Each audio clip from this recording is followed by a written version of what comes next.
Alors Pierre Bétain est né en 1936, il est polytechnicien. Son parcours, c'est un parcours d'ingénieur général de l'armement et d'ingénieur d'abord, puis ensuite d'animateur et de directeur de sociétés liées à la propulsion. Je donne son parcours rapidement. Il a été d'abord ingénieur militaire des poudres. De 1969 à 1997, sa carrière s'est déroulée à la Société européenne de propulsion. Vous voyez que c'est son sujet principal, où il a été tour à tour ingénieur, directeur technique et industriel, directeur général adjoint et directeur général délégué de la Société européenne de propulsion. Et puis à partir de 97, quand il y a eu fusion de la SEP et de la SNECMA, il est devenu directeur général adjoint de la SNECMA.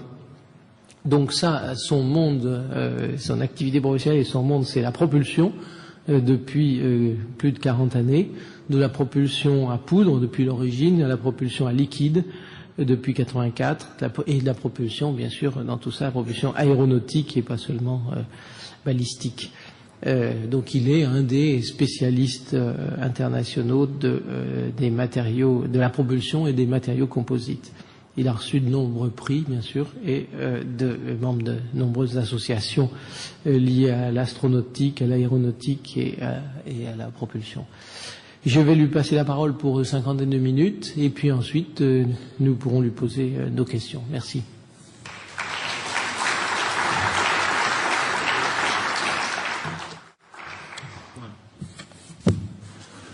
Merci, Monsieur le Président, d'avoir dévoilé mon âge. Et mesdames, mesdemoiselles, messieurs, bonjour. Vous l'avez compris, je ne suis pas un chercheur et encore moins un enseignant. Et pourtant, j'ose venir devant vous, ceci pour deux raisons. Je fais partie de ceux, et ils sont nombreux dans l'industrie, qui apprécient et soutiennent cette merveilleuse initiative qu'est l'Université de tous les savoirs. Et puis, comme j'ai la passion des composites, et que je le montre, mes amis ont pensé que j'arriverais à vous la faire partager. Ils m'ont demandé en quelque sorte de prêcher ici un dimanche matin. Alors j'espère que l'enthousiasme que l'on veut bien me reconnaître suppléera pour partie un manque de pédagogie qui, croyez-moi, que je mesure tout particulièrement ce matin. Merci d'avance de votre indulgence, pour ce qui sera bien sûr plus une causerie qu'un cours. Nous parlerons donc composites en général, et plus spécifiquement composites thermostructuraux. C'est une niche qui, à mon sens, illustre bien les enjeux stratégiques, les défis technologiques et les espoirs économiques. C'est une niche de haut de gamme où le monde entier reconnaît l'excellence française. Et vous l'avez déjà remarqué, nous disons composites et non matériaux composites. Tant il est vrai que, plus que pour tout autre matériau, la conception du produit et l'élaboration et la formulation du matériau, la construction du produit et l'élaboration du matériau sont étroitement liés. Alors composite, que veut dire? Disparate, hétéroclite, composé, suggère le dictionnaire de base. Il n'a pas tort.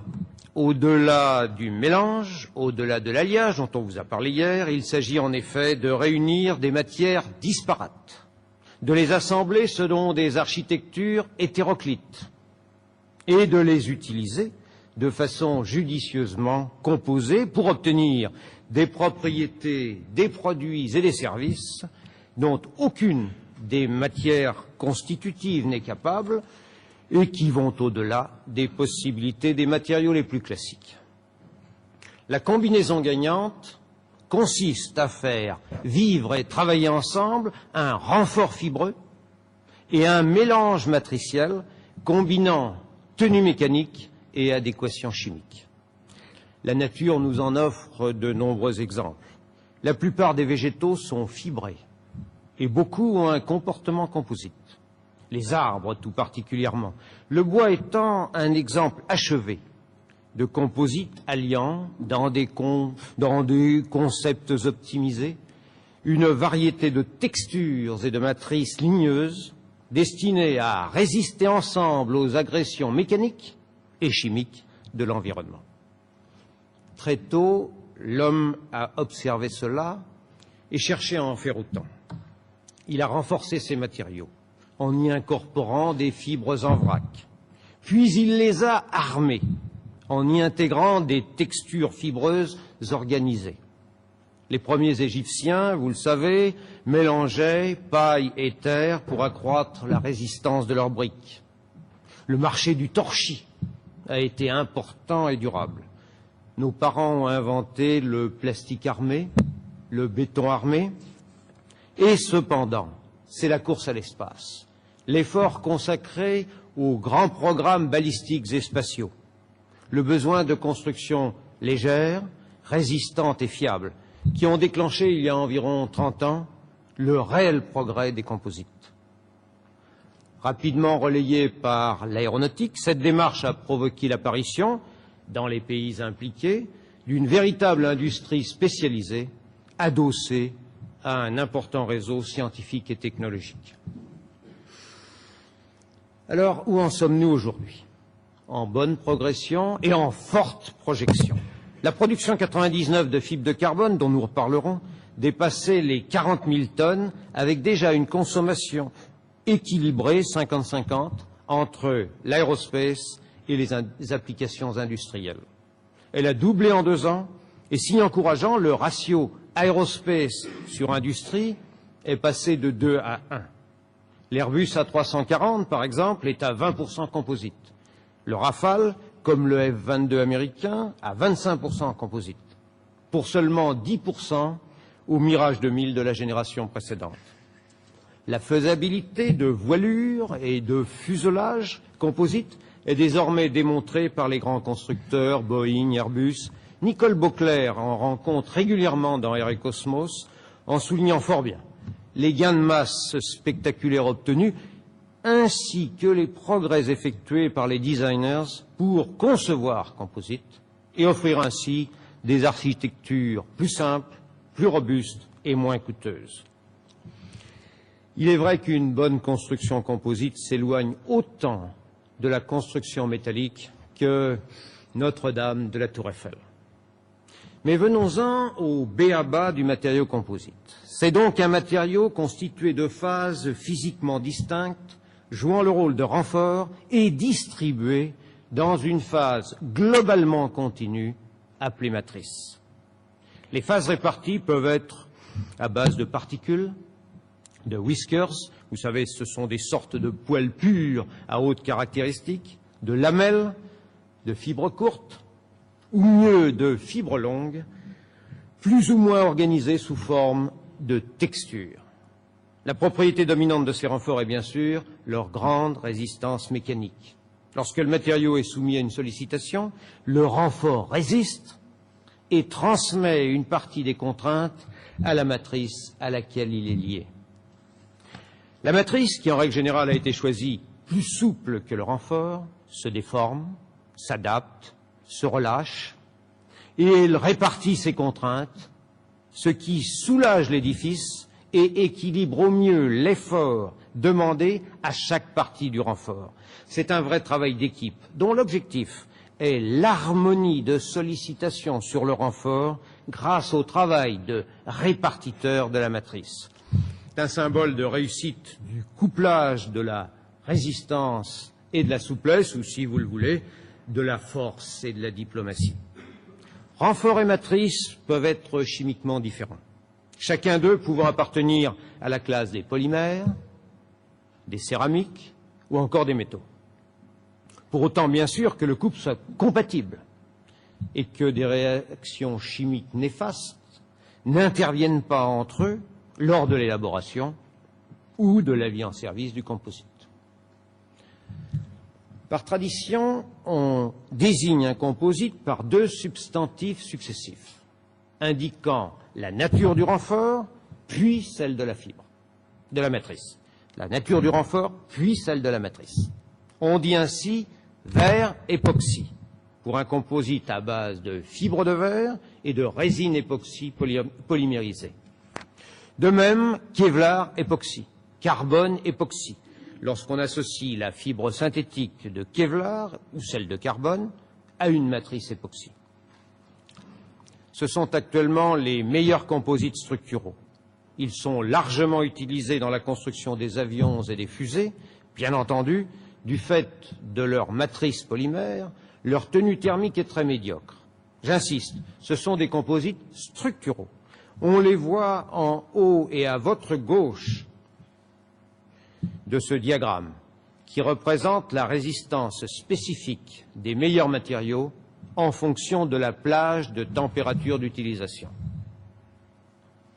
Citons aussi, c'est au centre, les composites céramique-métal, tout particulièrement ceux à fibre de carbure de silicium et à matrice titane. Ils sont mécaniquement prometteurs et se situent thermiquement dans la gamme des métaux. Et puis l'on parle de carbone-carbone, de carbone-céramique, de céramique-céramique. Lorsque l'on fait appel à des fibres de carbone ou de céramique, premier terme, et cette fois à des matrices carbone ou céramique, deuxième terme. Eux sont capables de haute température. Ils sont bien sûr en rouge à votre droite. Nous entrons dans la niche des composites thermostructuraux, les vrais. Je vous propose de m'y suivre. Si vous en êtes d'accord, nous allons ensemble comprendre leur raison d'être, décrire leur mode d'élaboration, découvrir leur curieux comportement et mesurer leur potentialité technique. Et puis, pour finir, et à défaut d'aller cet après-midi dans des usines, nous prendrons connaissance de l'état de l'art industriel à partir de quelques photos.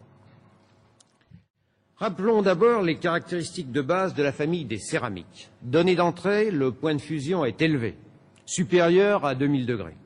Il n'y a pas photo, les céramiques distancent largement les aciers et les titanes. Le carbone, lui, crève l'écran. Il se sublime vers 3600 degrés. Seul le tungstène peut lui être opposé, mais nous allons voir sa masse spécifique. Deuxième avantage, donc, la masse spécifique. La densité. Elle est faible. Inférieure à 4 pour l'alumine, à 3,5 pour le carbure de silicium, à 2 pour le carbone. À partir de cela, l'on devrait pouvoir construire chaud et léger. Et vous le savez, c'est le rêve pour tous les motoristes de l'air et de l'espace. Encore faut-il que les propriétés mécaniques soient au rendez-vous.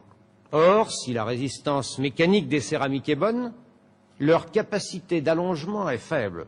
Elles sont raides, 3 à 5 fois plus raides que les aciers. Pire, elles sont fragiles, elles tiennent mal au choc, elles cassent sans prévenir. C'est un handicap grave que tous nos ancêtres fabricants et utilisateurs de terre cuite, de faïence ou de porcelaine se sont acharnés depuis des millénaires à surmonter avec un succès relatif. C'est en fait un handicap rédhibitoire pour de très nombreuses applications. Alors comment faire? Alors comment faire pour profiter des caractéristiques exceptionnelles des céramiques? On a vu la tenue en température et la légèreté, mais aussi inertie thermique, inertie chimique, dureté, résistance à l'usure, à l'abrasion. Eh bien, en les renforçant, en les armant par des textures fibreuses en céramique, en créant des composites à fibres et à matrice céramique, des céramiques, des composites thermostructuraux. Est-ce facile? Non, c'est très difficile. Alors je reformule la raison d'être de ces composites. Pourquoi donc un concept de composite à base de fibres et de matrices en carbone ou céramique? Pour répondre aux besoins de la mécanique thermique. D'abord pour tenir thermiquement. Pour tenir à des températures supérieures à 1000 degrés.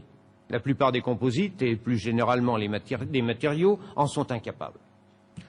Ensuite, pour répondre mécaniquement, mieux que les graphites et céramiques monolithiques, vulnérables aux chocs thermiques et mécaniques. Enfin, pour le faire plus légèrement que les métaux réfractaires, ce qui est d'autant plus aisé que la température est élevée, rappelons-nous le tungstène et sa masse spécifique de 19. La raison d'être du composite thermostructural est parfaite. Armé et léger comme un composite, réfractaire comme un carbone ou une céramique, ce type de matériau ne pouvait qu'être désiré et venir un jour. Les carbone-carbone sont apparus les premiers. C'était à la fin des années 60 aux États-Unis. Je me souviens encore du premier échantillon que j'eus la chance d'avoir en main. Sorte de gros dé de 2 cm de côté, poli, lustré comme il se doit pour un symposium, il a fait ma conquête tactile et mentale définitive. C'est le besoin stratégique des missiles balistiques qui a présidé à la naissance et au développement des carbone-carbone. Les tuyères des moteurs, les cordes rentrées des missiles ont été leurs parrains et leurs marraines. Sur ces coupes de tuyères, vous voyez la différence d'architecture entre deuxième et troisième génération. Conçue en 1975, la deuxième génération en haut commençait à employer le carbone-carbone en rouge. Conçue 20 ans plus tard, la troisième en bas l'utilise pleinement. Elle est plus simple, 3 fois moins de pièces, 2 fois plus légère, avec à la clé fiabilité, performance et coût, 2 fois moins cher.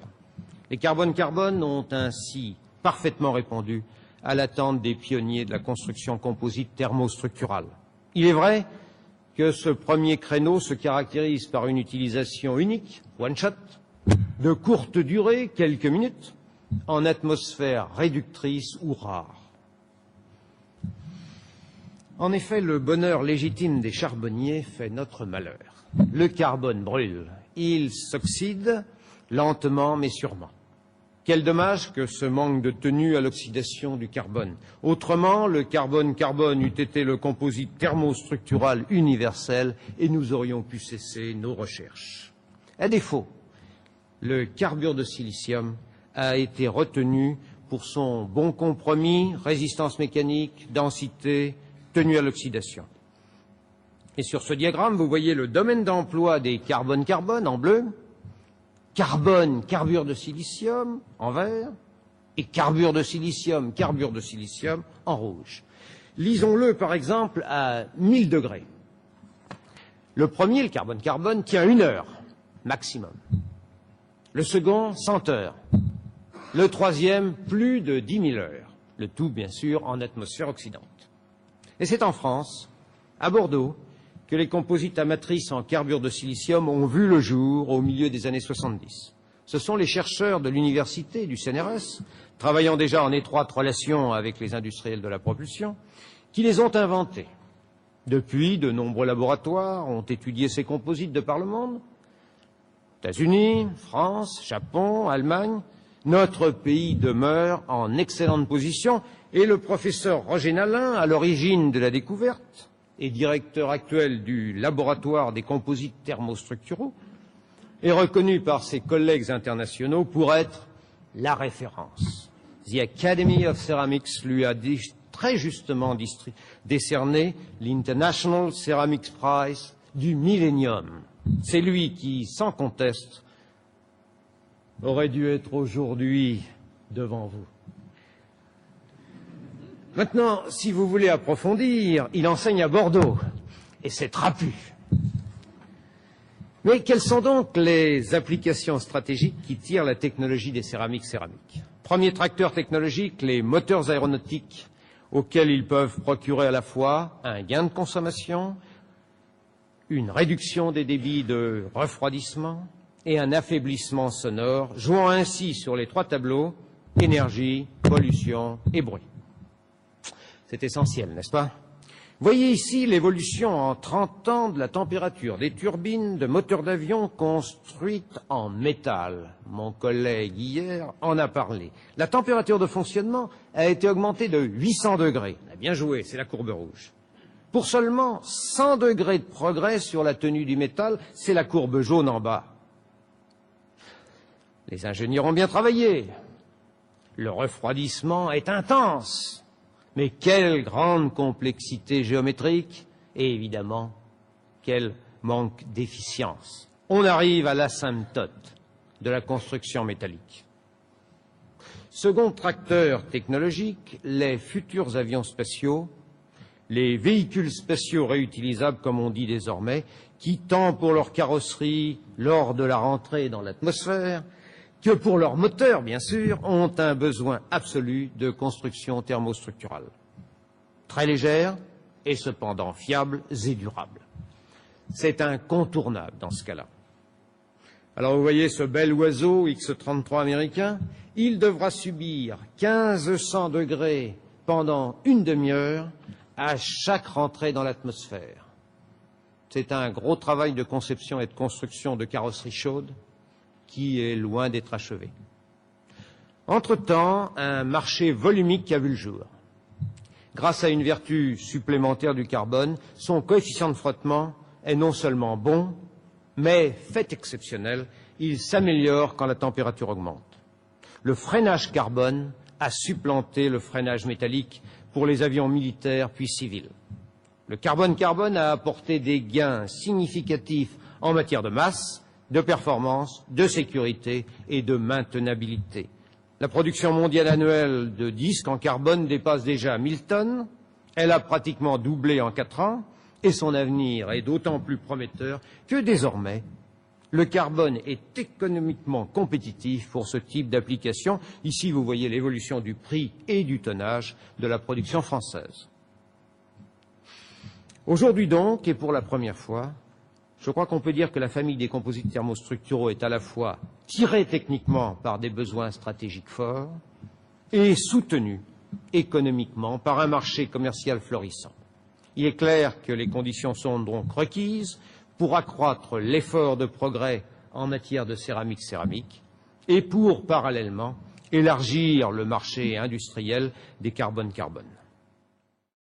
Alors voyons donc maintenant ensemble comment l'on fabrique un composite thermostructural et comment il fonctionne.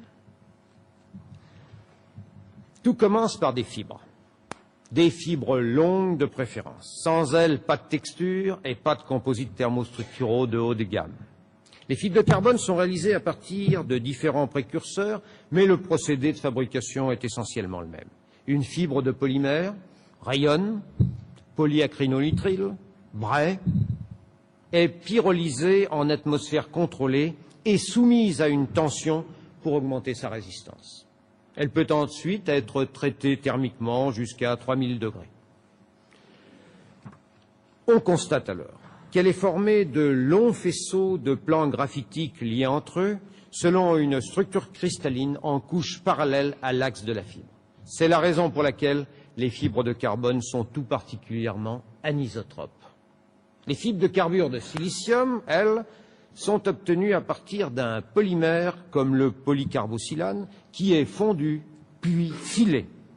Il est ensuite réticulé puis pyrolysé pour donner du carbure de silicium. Les fibres obtenues peuvent être utilisées dans l'air jusqu'à 1000 voire 1500 degrés alors que le carbone commence à s'oxyder, on l'a vu, à 500 degrés. Les fibres de carbone et de carbure de silicium offrent des capacités à rupture excellentes, respectivement de l'ordre de 5000 à 3000 mégapascales contre seulement 800 à l'acier. En revanche, elles sont fragiles.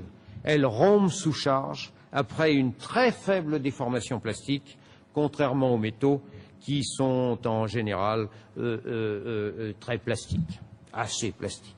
Ces fibres, dont le diamètre élémentaire est de l'ordre de 5 à 10 microns, sont présentées et vendues sous forme de câbles, constitués de quelques milliers d'entre elles. Pendant longtemps, les câbles ont été de 1000 à 12 000 fibres. Aujourd'hui, la tendance est à l'augmentation du nombre de fibres, bien sûr, en vue de la réduction du coût.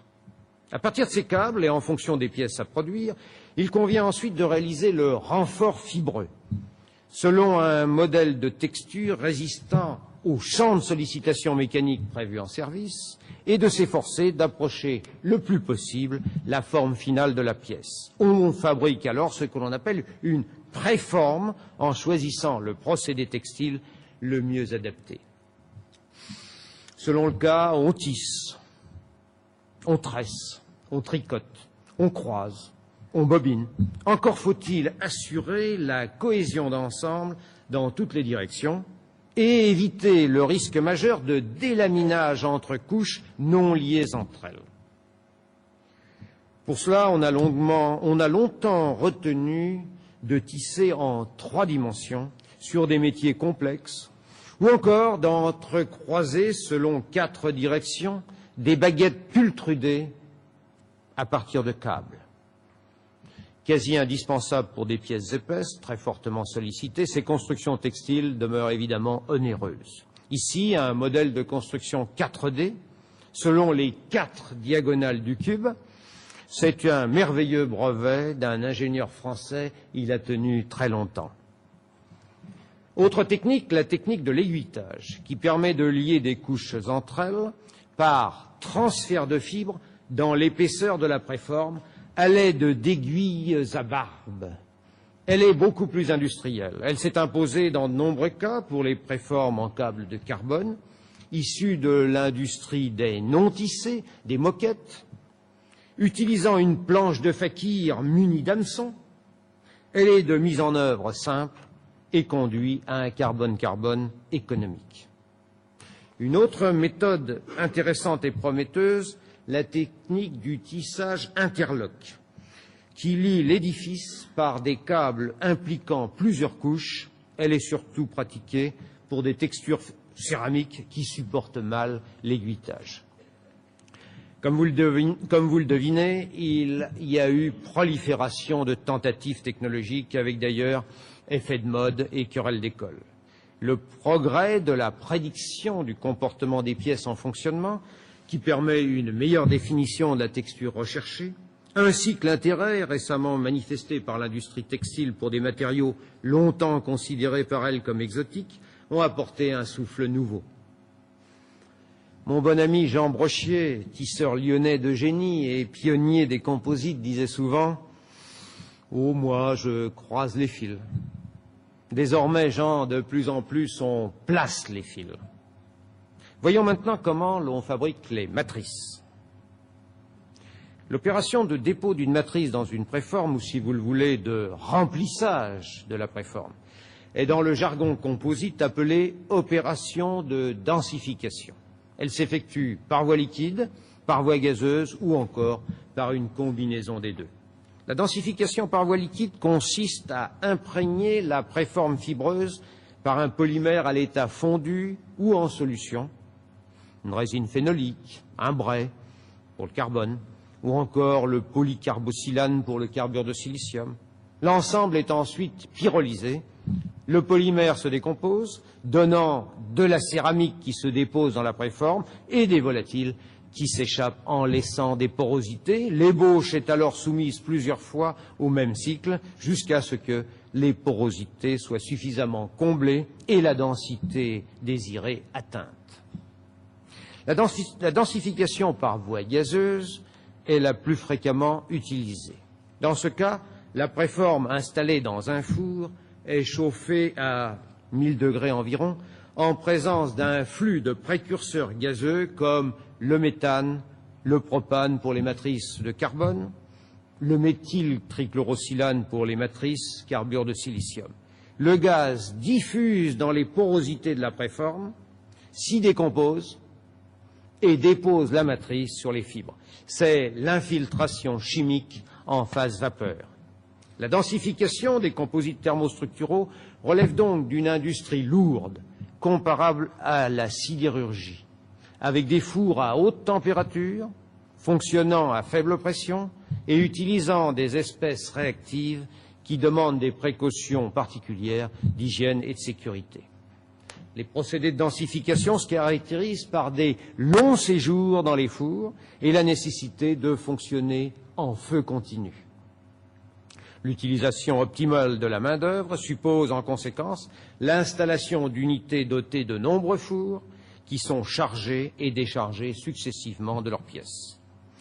Bien que relativement lent, le procédé d'infiltration en phase gazeuse est un très bon procédé industriel. Il présente par rapport à d'autres plus rapides une grande souplesse d'utilisation, acceptant sans modification des installations ni outillage complexe, des pièces différentes en type et en nombre. C'est un procédé robuste et tolérant, à la fois bien adapté pour les prototypes de forme nouvelle et pour les grandes séries. C'est depuis 30 ans la voie royale. Penchons-nous maintenant sur la question clé, celle du comportement d'un composite à matrice céramique. Un comportement fort curieux qui est lié à l'existence même de ces composites. Parce qu'enfin, nous l'avons vu, la fibre céramique est fragile et la matrice céramique l'est tout autant. Or, l'objectif affiché, vous le voyez derrière moi, est bien sûr de disposer d'un composite thermostructural non fragile. Et souvenons-nous, le principe du composite passe par le rôle répartiteur de contraintes d'une matrice choisie plus souple, moins rigide que les fibres du renfort. Eh bien, pas de chance, la déformation à rupture des matrices céramiques aujourd'hui disponibles est inférieure à celle des fibres. Que faire en conséquence avec une matrice raide et fragile qui, lorsqu'elle cède brutalement, risque d'entraîner la fissuration des fibres, elle-même très fragile. Le talent des inventeurs a été de travailler à la liaison renfort-matrice, d'introduire à l'interface un troisième élément, dont le rôle est primordial, baptisé interphase. Il s'agit d'implanter une sorte de fusible mécanique, d'adaptateur répartiteur de contraintes et de fissures, à défaut de disposer d'une matrice souple. Lorsque le composite est sollicité, les fissures qui se développent dans la matrice sont déviées et dispersées par l'interphase, évitant ainsi la rupture de la fibre qui peut continuer à jouer son rôle de renfort alors que la matrice poursuit sa fragmentation. Un effort scientifique important a été consacré à la compréhension et à l'optimisation du rôle de l'interphase dans la déviation d'une fissure. L'interphase doit adhérer fortement à la fibre pour que la fissuration se produise en son sein et non à la surface de la fibre. Elle doit être suffisamment résistante pour assurer le transfert de charge entre la matrice et la fibre et suffisamment faible pour remplir sa fonction de fusible. Il a été montré qu'une interphase stratifiée améliore l'efficacité du composite en raison de la multiplication des chemins de déviation des fissures.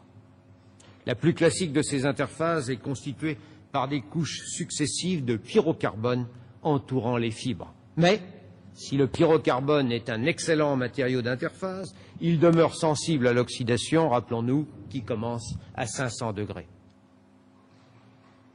Pour éviter la disparition progressive du pyrocarbone, une interphase multicouche a été conçue de façon à apporter une capacité d'auto-cicatrisation. Elle combine des couches successives d'un matériau d'adaptation mécanique comme le pyrocarbone et d'un matériau formateur de verre comme le carbure de silicium. Le verre, formé à haute température, protège le pyrocarbone de l'oxydation. Le même principe a été retenu pour ensuite développer une matrice auto-cicatrisante qui contient des matériaux formateurs de verre fusible. Il piège l'oxygène, diffusant dans les fissures avant que celui-ci n'atteigne l'interphase et la fibre et forme donc des verres fusibles qui bouchent les dites fissures. C'est en blanc sur l'écran. Le concept de céramique multicouche utilisé pour les interphases a été, vous le voyez, étendu aux matrices. Il accroît de manière très importante la zone de dispersion et de ramification des fissures, ce qui facilite le colmatage par ces agents de cicatrisation. Il est incontestable que ces interphases millefeuilles, que ces matrices zèbres constituent des avancées considérables pour l'obtention de céramiques aptes à fonctionner durablement en atmosphère oxydante. C'est magnifique, n'est-ce pas? Voyez cette splendide micro avec la fibre, l'interphase stratifiée et la matrice millefeuille. On s'y croirait. Et cela donne confiance. En tout cas, moi, ça me donne confiance. Mais comment vous faire apprécier de façon simple les résultats obtenus grâce à ces innovations, qu'il convient bien sûr de combiner avec les progrès significatifs enregistrés ces dernières années dans le domaine des fibres de carbure de silicium, particulièrement par nos amis japonais. Eh bien, par exemple, en mesurant le chemin parcouru depuis la première génération, Alors elle est en bleu sur cet écran. C'était celle du planeur spatial Hermès. Et ce, donc, à partir du critère essentiel qu'est la longévité potentielle d'une céramique soumise en atmosphère oxydante à des cycles de fatigue qui sont réellement, dans nos expériences, effrénés.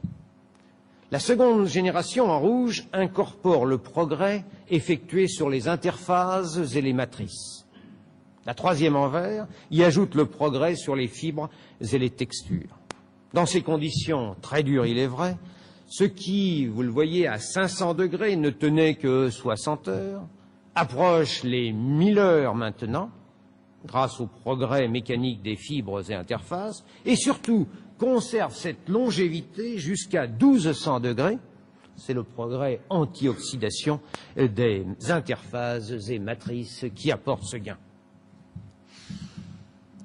Donnez-moi 300 degrés de plus, disait encore l'an dernier l'administrateur de la NASA, le célèbre Dan Goldin, dans un de ses discours magistraux. Eh bien, la profession progresse, monsieur l'administrateur. Elle devrait y arriver et être au rendez-vous stratégique des lanceurs réutilisables du siècle prochain. Bon, je crois que vous savez tout, ou presque tout. Vous avez remarqué que les composites céramiques constituent une exception composite, qu'ils sont des composites inverses, comme dit le professeur Nalin, qu'ils sont en quelque sorte contre nature. Vous avez aussi, je le pense, imaginé l'effort scientifique et technologique continu, colossal, et j'ose dire génial, qui a été accompli. Et vous avez compris combien cette niche industrielle qui combine les procédés extrapolés du textile, de la chimie, de la sidérurgie, de la mécanique, nécessite pour progresser non seulement l'excellence de chaque spécialité, mais une approche globale, réellement pluriprofessionnelle. Il nous reste à prendre connaissance de l'état de l'art industriel. Je vous ai proposé de le faire en photo. J'en ai apporté une vingtaine, tirées, veuillez m'en excuser, de notre panoplie française. Vanité peut-être, mais en tout cas autorisation de publication oblige. Si vous en êtes d'accord, nous allons les regarder ensemble avec de très courts arrêts sur image et je vais vous rejoindre pour les voir avec vous de manière à ce que nous puissions en parler rapidement. Alors, on va se mettre ici. Vous m'entendez toujours ? Eh bien, alors, nous allons aller à la première qui montre ici un moteur fusée à propergol solide ou, comme on dit, un propulseur à poudre. Alors, il est en coupe, après tir au banc, vous voyez, ça a bien fonctionné, ça a chauffé, 3500 degrés pendant 1 minute, et ça a poussé grâce à la grande tuyère au centre et en bas de la photo. Voilà la tuyère, c'est l'organe qui transforme l'énergie thermique apportée par le corps de propulseur où était la poudre qui a brûlé dans cette enceinte à haute pression et qui transforme cette énergie thermique en énergie cinétique, en énergie de poussée, faisant en sorte que le propulseur, poussant par réaction, le véhicule grimpe le plus haut possible. La tuyère est tout en carbone-carbone, un divergent en 2D, 2 directions. Vous voyez ici les tissus qui affleurent. C'était il y a 20 ans déjà. Deuxièmement, alors une loupe sur la partie immergée de la tuyère dans le corps du moteur. C'est un magnifique puits thermique en carbone-carbone 4D, vous voyez comme c'est beau, piece of art, totalement incassable, une fiabilité totale. Il équipe tous nos moteurs de missiles stratégiques. Plus nouveau, meilleur et moins cher que le divergent à tissu, du carbone-carbone aiguilleté densifié gaz. Un grain fin qui fait merveille, à noter l'anneau de reprise d'effort, d'activation où s'accrochent les vérins, il est pris dans la masse et non pas rapporté. Toujours en aiguïté carbone-carbone, cette fois à la place du 4D que l'on a vu tout à l'heure, pour la partie immergée dans le corps du propulseur. C'est une pièce énorme, la plus grosse et la plus épaisse au monde. Il est destiné aux tuyères des gros boosters du lanceur Ariane 5. C'est la référence mondiale. 230 tonnes de gaz passent pendant 2 minutes, ils sont à 3000 degrés.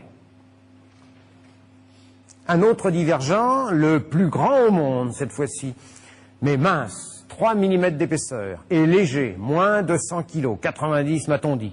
Il est réalisé à Bordeaux pour les moteurs de la fusée américaine Delta. À noter l'architecture en 3 pièces. Tassés au départ comme ceux d'un ver de campeur, ces anneaux se déploient en vol, cela donne un gain de performance considérable. Le même pendant un tir au banc de simulation d'altitude à la NASA. Ça chauffe et ça marche. Il a volé avec succès en août dernier à partir de Cap Kennedy. Le même encore en cours de fabrication. On voit bien les anneaux. À ce jour, 70 jeux ont été commandés par nos amis américains. C'est une excellence française. Un atelier de densification de disques de carbone-carbone pour frein. Une production de 300 tonnes par an. À 3 kg le disque, cela fait 100 000 disques par an livrés en service opérationnel. Sur les Airbus, sur les Mirage, sur les Boeing. Voilà justement un rotor et un stateur de frein Airbus.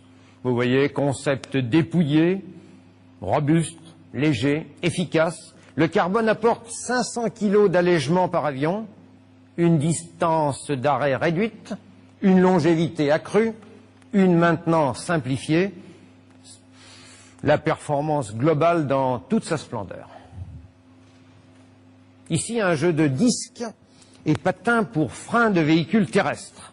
À noter la ventilation interne. On le voit mieux en bas, ici, là, la ventilation interne grâce à des trous transverses. On les voit qui sortent ici. Pas de délaminage, grâce à la texture aiguïtée. Elle est née pour cet usage spécifique. Et on a vu qu'elle s'est généralisée depuis. Ah ben voici les mêmes freins en circuit de Formule 1. Et bien entendu, pour célébrer la victoire de Ferrari, en voici une. Regardez donc, rouge à l'avant, rouge à l'arrière, aussi rouge presque que la Ferrari elle-même. Tous les pilotes ont des freins en carbone-carbone. C'est indispensable pour gagner. Ah, voilà maintenant des tuyères de moteur d'avion, cette fois en carbone céramique. Ici, à l'arrière du Rafale et de ces deux moteurs M88, sous forme de volets manœuvrables.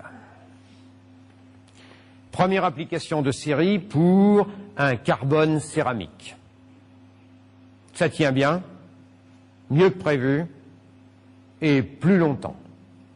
Et bien voilà la loupe sur un de ces volets.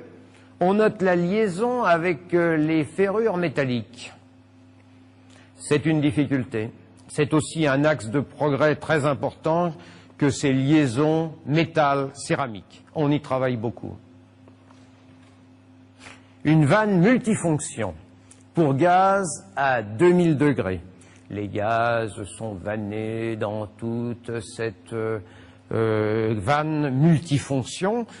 Une excellente démonstration de mécanique thermique en composites thermostructuraux. C'est une réussite d'architecture composite. Ici, un caisson carbone-céramique réalisé il y a 10 ans pour Hermès. On approchait déjà l'objectif avec cependant un grand nombre de boulons métalliques. Ils sont désormais remplacés par des liaisons textiles. C'est une simplification évidemment essentielle. Ici, c'est un grand panneau en composite thermostructural réalisé par nos amis américains. Élégant et performant, il se doit d'être fiable et robuste. C'est un challenge pour les 4 ou 5 centres d'excellence en compétition dans le monde. Ici, vous voyez un bord d'attaque pour avion spatial. On devine les liaisons textiles entre coque et nervure. Le rêve pourrait peut-être devenir réalité. Et voici du concret, une installation pour traitement thermique de pignons métalliques qu'on voit en haut. Le composite thermostructural offre un remplissage meilleur du four, les plateaux sont minces et une longévité qui est fortement accrue et qui est reproductible. La demande industrielle devient forte. Encore une application industrielle, un gros ventilateur pour installation en milieu hostile, chaud, agressif, mêmes avantages de légèreté et de longévité. On y ajoute l'inertie chimique des céramiques. Ici, et vous voyez le monsieur qui est ici, un revêtement de réacteur de fusion nucléaire. Stable au flux de neutrons, conducteur, résistant, le carbure de silicium s'affirme comme très bien adapté. Voici une nouvelle application stratégique pour les composites thermostructuraux. Voici donc un rapide aperçu de l'état de l'art. Je pense qu'il illustre bien les domaines dans lesquels les composites thermostructuraux se sont déjà implantés. La niche est bien sûr encore étroite et de gros progrès doivent être accomplis pour mieux répondre aux besoins de la mécanique thermique et plus généralement de la construction soumise à des environnements sévères. Des progrès dans 2 directions principales que sont la prédiction de vie en service et la réduction du coût de possession. Je me tiens à votre disposition pour dialoguer avec vous de la démarche entreprise pour mener ces actions de progrès. Elles sont intenses et nous parlerons également de leur dynamique envisageable. Aujourd'hui, il est clair que le coût des composites thermostructuraux constitue souvent un obstacle à l'extension du marché au-delà de la niche stratégique où ils se sont imposés. C'est pour cela que des efforts importants ciblés sur l'aspect économique sont effectués aux États-Unis, au titre des programmes qui en ont Low Cost Ceramic Composite ou bien Affordable Composite Programme ou encore Continuous Fiber Ceramic Composite, tous sponsorisés par des agences gouvernementales. Par exemple, l'objectif du programme du DOE, le département de l'énergie, qui associe industriels et universitaires, est de développer des composites économiques destinés à réduire la consommation énergétique et la pollution. On l'a vu, en effet, les composites thermostructuraux, grâce à leur meilleure tenue en température, permettent de moins refroidir les turbines et, ce faisant, conduisent à des cycles thermiques plus efficients en matière de consommation en carburant et en matière de pollution. L'enjeu est énorme, si on en croit les Américains. Les gains annuels escomptés à l'issue de ces programmes sont à l'horizon 2010, et pour les seuls États-Unis, de 630 milliards de kilowattheures d'économie d'énergie. C'est la consommation annuelle de l'Île-de-France, soit 8 milliards de dollars. C'est le budget français de la recherche. Une réduction des oxydes d'azote d'environ 1 million de tonnes et une réduction du dioxyde de carbone de 120 millions de tonnes, c'est ce que dégage annuellement l'Île-de-France. C'est impressionnant, n'est-ce pas? En attendant, et donc à titre de conclusion, retenons, si vous le voulez, que la niche des composites thermostructuraux est stratégiquement essentielle et industriellement prometteuse. Elle constitue un atout technologique fort de notre pays dans la compétition et la coopération internationale qui, progressivement, font et feront que la mécanique thermique soit encore plus performante, plus sûre, plus durable, moins polluante, moins sonore et globalement moins coûteuse. Je vous remercie de votre attention.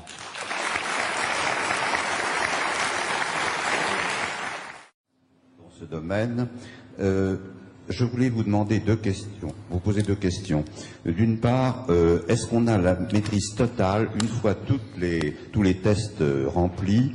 Est-ce qu'il n'y a pas des imprévus? Autrement dit, est-ce qu'il n'y a pas des limites? Par exemple, pour les tirs d'Ariane, il y a eu des très rares échecs, mais qui existent. Est-ce qu'ils ont été dus ou non aux matériaux que vous avez évoqués? Deuxième question, au sujet des progrès. Est-ce que c'est votre clientèle qui commande les cahiers des charges, enfin qui souhaite, qui vous donne ses souhaits du point de vue des cahiers des charges, ou au contraire, est-ce que c'est vous qui réalisez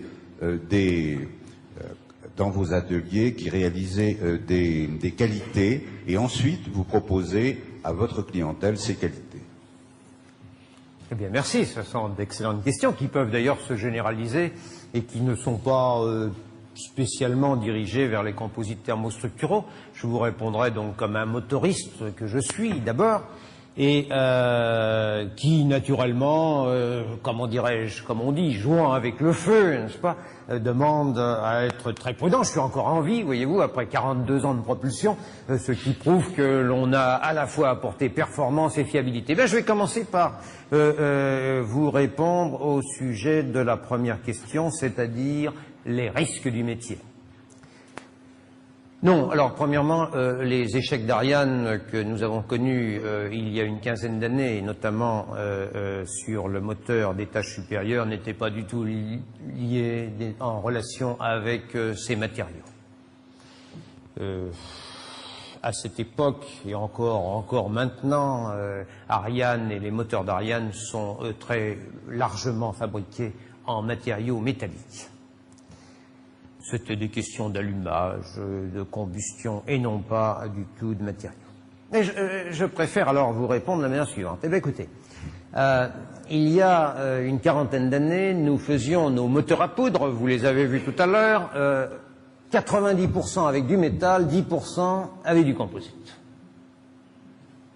Aujourd'hui, bon, la génération intermédiaire a fait à peu près 50-50, et aujourd'hui, nous sommes à l'inverse, 90% composite, 10% métal. Nous avons eu de graves difficultés dans le PC. On peut dire que c'est à cause de notre incompétence, ça peut être à cause du métal. Aujourd'hui, je note que depuis 25 ans, nous n'avons pas, et je touche du bois, eu d'échec de propulsion à poudre en France. Nous apparaîtrons comme des magiciens aux États-Unis, alors que, on l'a vu, les composites thermostructuraux ont envahi ces moteurs. Sur la deuxième question, d'où vient le progrès? Il vient de partout. Il vient en particulier des professeurs, des chercheurs, qui nous offrent des idées nouvelles. Ils viennent de nos collègues, qui, quelquefois, sont un peu avant nous. Ils viennent de nos ingénieurs, de notre imagination, de notre réflexion, l'induction et la déduction se combinant. Ils viennent aussi de nos clients, qui demandent toujours mieux, toujours plus et toujours moins cher, et c'est leur rôle. Ce sont des bons acheteurs. Le cahier des charges. Eh bien, et là vous touchez un point essentiel important pour la France. Nous faisons beaucoup de recherche. Notre recherche est excellente. Notre industrie est bonne. Et pourtant, nous disons, trop peu de résultats de recherche se traduisent en innovation industrielle. J'en profite, puisque vous m'avez tendu, parce que je prêche aussi dans ce domaine, dans d'autres circonstances.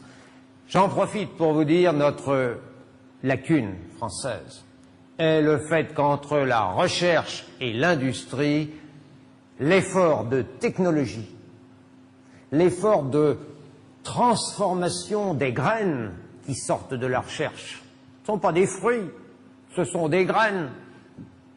L'effort de transformation en technologie mature, démontrée et utilisable dans des développements industriels est insuffisant, terriblement insuffisant. Nous avons une excellente organisation de la recherche spatiale, de la recherche en général.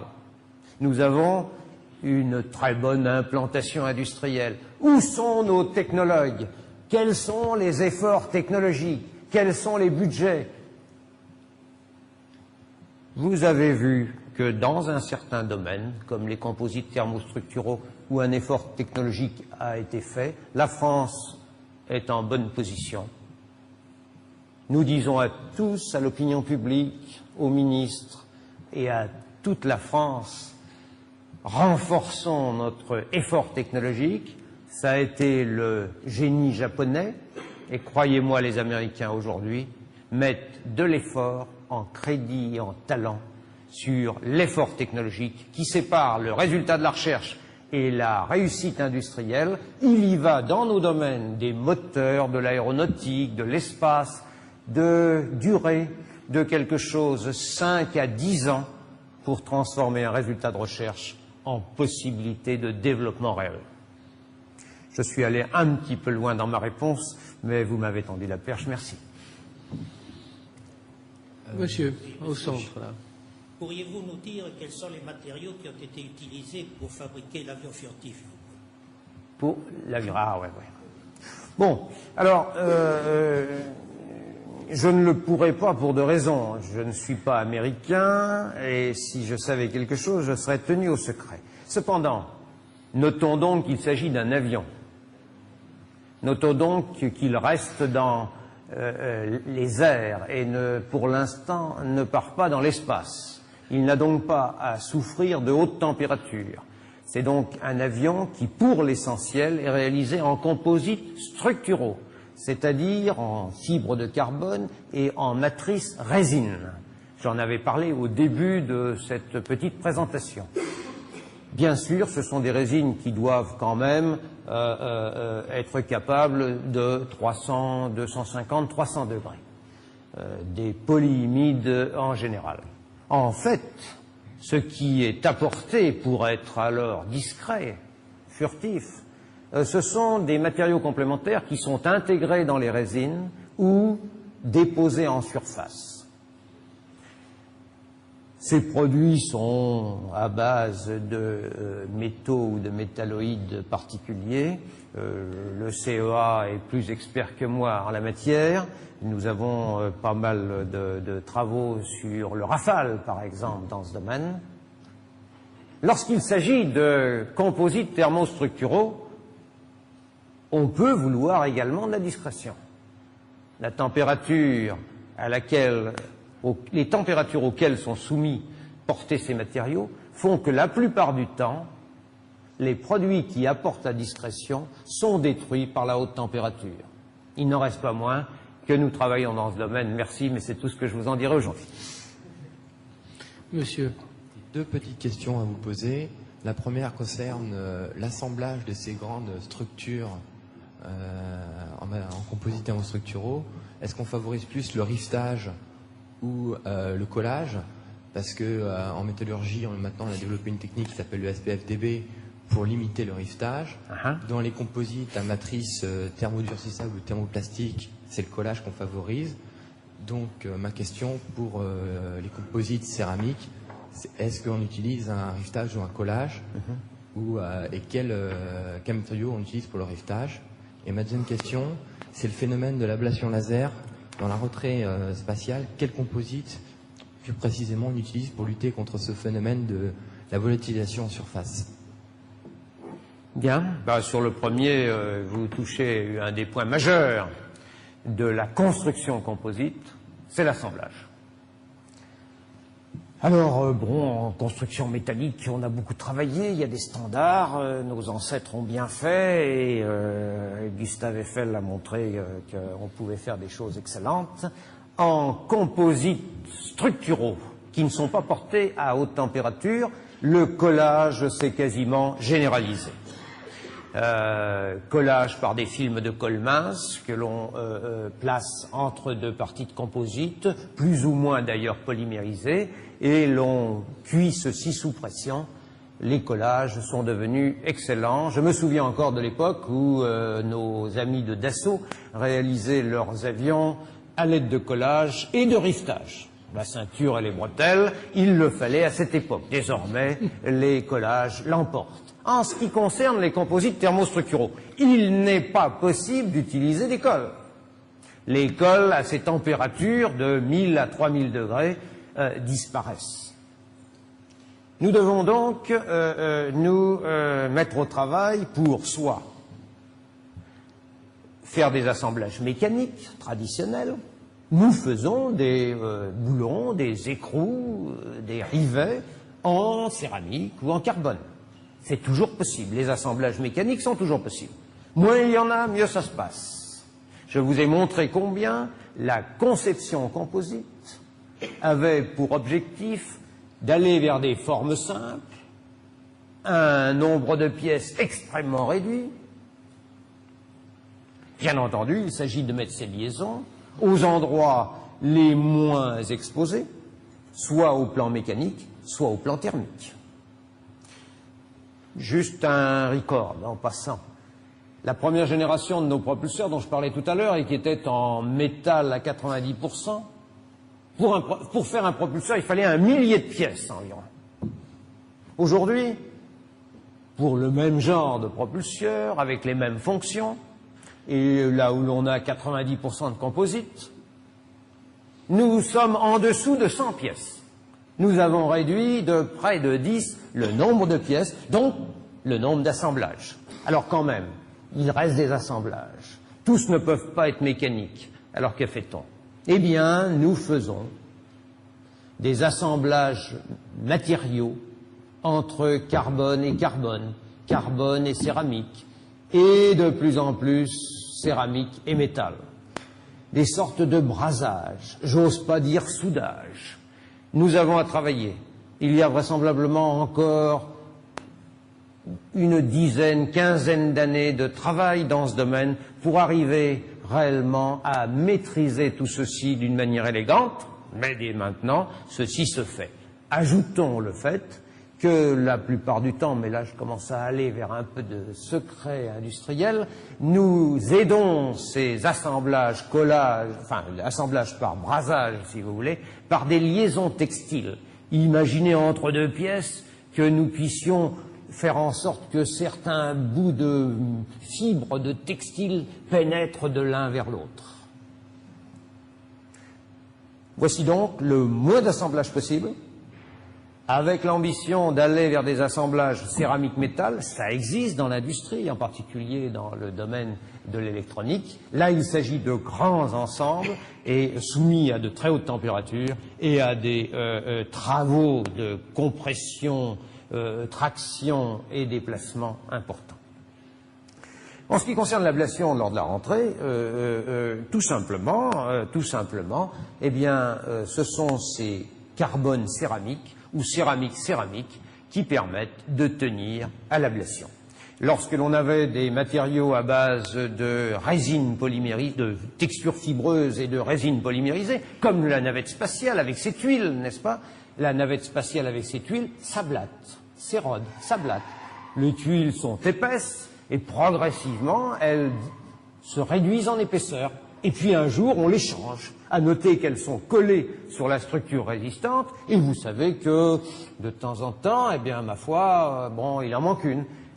Globalement, ils ont fait un excellent travail, mais à chaque fois, et je les vois régulièrement, inspecter leur navette spatiale, vérifier la qualité du collage, vérifier que l'ablation n'est pas trop importante, dans le doute, en changer une, deux, trois, avec les assemblages qui doivent être précis, de manière à ce que, à la prochaine rentrée, aucune défaillance n'intervienne. Désormais, à l'aide des composites thermostructuraux, l'ablation sera quasiment nulle et les véhicules seront réutilisables. Ces avions spatiaux feront comme l'Airbus, ou en tout cas comme le Mirage, n'est-ce pas, comme le Rafale, d'aller et de revenir instantanément quasiment. J'arrive aujourd'hui et j'emporte mon satellite demain. Le rêve, peut-être, d'Anne Goldin y compte, nous y travaillons tous et ensemble. Je pense que ces avions spatiaux du futur seront réalisés en international et tout particulièrement en coopération transatlantique. Monsieur, allez-y. Oui, puisque c'est l'ère des Bordeaux blancs, je pense à votre professeur Tournesol, je ne sais plus comment il s'appelle. Ma question, c'est vous qui l'avez évoqué. Il semble que sa formule soit un peu magique. Vous parlez de composite inverse, si j'ai bien entendu. Donc, je voulais savoir seulement ce que c'était. Oui. Bon, ben d'abord, c'est un professeur qui n'est pas du tout tournesol. C'est un professeur qui s'approche réellement de cette notion de technologue dont je parlais tout à l'heure. Tiens, j'en profite au fait. Si vous avez des enfants ou des petits-enfants et qui soient très bons à l'école, les premiers de classe, n'est-ce pas? Dites-leur donc, oh mon cher, la profession de demain, chérie. Fait technologue. Alors, technologue, professeur technologue, voyez-vous, et non pas professeur tournesol. C'est un professeur qui rapidement s'est rendu compte, avec nous, que pour que le résultat d'une recherche ait quelque intérêt, il y avait lieu qu'elle ait quelque application possible. Et ensemble, nous avons bâti ce qui est rare en France, rare dans le monde. C'est un laboratoire mixte. Le laboratoire des composites thermostructuraux à Bordeaux est détenu à 50% par le CNRS et l'Université de Bordeaux. 50%. 25-25, 50% par le monde universitaire, le monde de la recherche. Et à 50% par des industriels. Nous sommes deux, SNECMA et le CEA. Et ceci depuis 12 ans.